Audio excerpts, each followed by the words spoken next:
Hello, welcome to episode 26 of the Epic Film Challenge 2, 1001 movies you must see before you die. Alfred Hitchcock's Rear Window. It was that boring. Just a guy sitting in his sitting room just watching people for 2 hours. Can't believe we didn't do the review for this earlier. Yeah, anyway, so Rear Window, I think for me is probably my favourite Alfred Hitchcock film. I loved it. I'd seen bits of it as a kid. We watched this a couple of months ago, but I couldn't wait to sit down and watch it on Blu-ray, and we did, and I wasn't sure if you were going to enjoy it, but I loved it. yeah, it's a brilliant film. It's really great. You have what's his name, Jimmy Stewart playing a guy who's a sports photographer, and he was, I think, on a racing track with a camera and got hit by a car, so he's laid up for like 6 weeks or something with a cast on his leg. And he's a guy who likes to be out there and on an adventure and stuff and taking pictures or whatever, and he's kind of just going crazy, sitting in his apartment all day.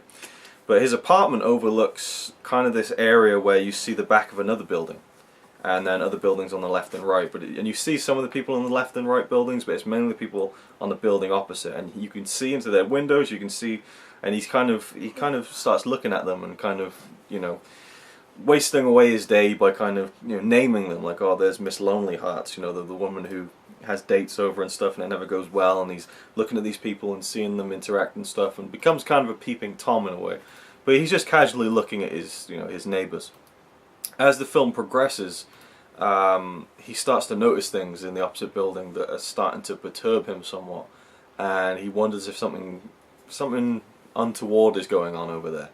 He has a girlfriend who comes in and out of his apartment and the film, and they have a very interesting relationship because he kind of finds her to be a bit too prim and proper. Like, he doesn't think that she can kind of handle his lifestyle of going out and stuff, and he kind of feels like their relationship is probably done pretty soon. She wants to kind of fight for that and say, no, I can, you know, we can make a compromise.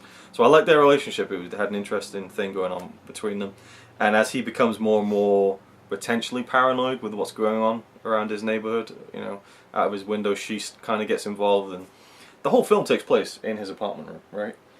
And when you think about it, I mean, you look out and you see his perspective of all the people and stuff, and it just unravels, and, you know, by the end it's just filled with tension and oh my god, and I don't want to spoil anything about anything to do with that, and I don't think we even need to go into a spoiler talk about it, because you just need to see it and see it unfold with him through his eyes and stuff.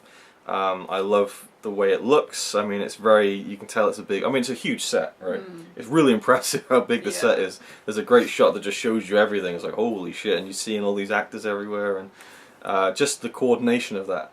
It's like a dollhouse that you look at. It's a great, You got like characters in every room, and the main rooms are different in all the, it's not like a normal building where all the apartments looked similar. Yeah, they all that's a look good point. different in a way, and that's kind of weird. Which is probably out of the norm of realism, but it kind of helps the film to make everything stand out. And how it's timed, like, okay, you guys do that, okay, action, and then everybody does what they're supposed to do, and it just looks so interesting. And I really like, he looks like, was it George Clooney looks like? Yeah, there's definitely a visual similarity between James Stewart and George Clooney, I think. I'd only watched one Hitchcock movie before, and that was Psycho. That's Hitchcock, right? Yeah.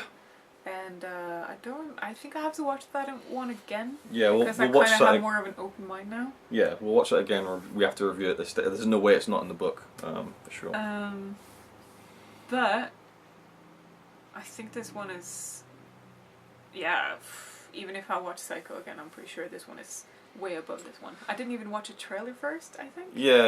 You just told me what it was about, and I'm like, okay, we're watching that. Yeah, know? It's a great concept. It was great. It's just a suspense, and the his acting is great. Oh, he's and it was really amazing nicely, actor. really well done with the directing. I can't remember Hitchcock, if the cinematography was really great, but it was just the cuts and everything. It all fits. Yeah, it was pieced together very well. Yes. In terms of cinematography, it wasn't like there was anything crazy impressive, but it again, you're seeing his perspective of the, you know, it didn't need to be fancy in terms of the way it was shot. Exactly. Even though I'm sure, a fancy place. Even though I'm sure that it was very difficult to pull off some of that stuff with the camera and things like that, especially back then. But and the timing. I mean, it's Hitchcock. He's the master of just staging all of this stuff, and yeah, just like, I don't know, I just really, really love this film, and it's definitely my favourite Hitchcock.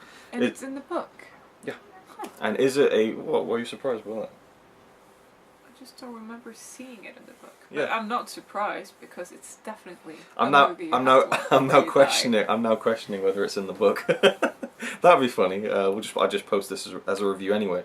But wait, did you just say that it is a film? Yeah. Yeah. You have to watch it. I don't even need to pose a question. It's an absolute yes, without doubt. Just watch it if you haven't already. What year was it again? 52? I think it's 50, 54? 54, I think I'm leaning towards, but 50s definitely, so there you go. Social media awaits. Thank you for watching. I'll see you in Actually, the it's next your one. mother. Oh, it's my well, still, it's still social media. Sure. Thank you for watching. I'll see you in the next one.